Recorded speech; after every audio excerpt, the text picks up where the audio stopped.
김하늘 양을 살해했다고 자백한 40대 교사 A씨는 우울증 치료를 위해 지난해 말 6개월짜리 병가를 낸 뒤 20일 만에 조기 복직을 했습니다. 이후 한 달 동안 학교에서 자신의 컴퓨터를 부수거나 동료 교사를 폭행하는 등 폭력적인 행동을 한 걸로 확인됐습니다. 이를 모두 알고도 학교와 교육청은 분리조치 등 확실한 대책을 마련하지 않았습니다.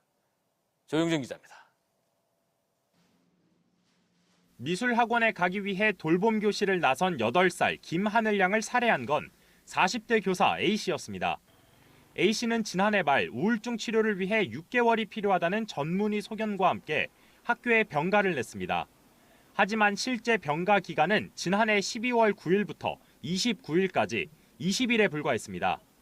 일상생활이 가능하다는 정신과 의사 소견을 첨부해 무려 5달가량 빠르게 자신 의지로 조기 복직한 건데 이후 한 달여 만에 범행을 저지른 겁니다. 교원 관리에 허점이 있었다는 지적에 대해 교육청은 정신과 의사 등 전문의의 소견이 있다면 휴직과 복직을 교육청 차원에서 강제할 수는 없다고 밝혔습니다. 동일 질병으로 휴 복직이 반복된다면 해당 교원을 질환교원심의위원회에 회부해 교육감 직권으로 휴직시킬 수 있는데 대전시 교육청은 2021년 이후 한 차례도 심의를 하지 않았습니다. A씨의 경우에도 우울증으로 휴복직을 신청한 건 단 한 번뿐이란 이유로 심의가 이루어지지 않았습니다. 이것처럼 만약 한 번 내가 우울증이 있어도 병원에 갔는데 휴직을 했는데 질환교원심의 매번 회부해서 그걸 다툰다면은 이 인권침해에 소지됐고. A씨가 범행 나흘 전쯤엔 접속이 느리다며 업무용 컴퓨터를 부수거나 말을 건 동료 교사를 폭행한 사실도 확인됐습니다.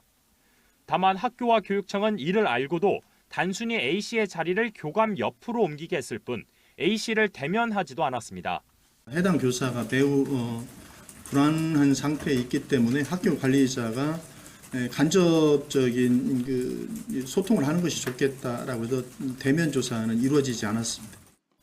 재발 방지 대책이 있냐는 질문에 대해서 대전시 교육청은 우선 경찰의 조사 결과를 지켜보겠다는 원론적인 입장을 되풀이했습니다. TJB 조형준입니다.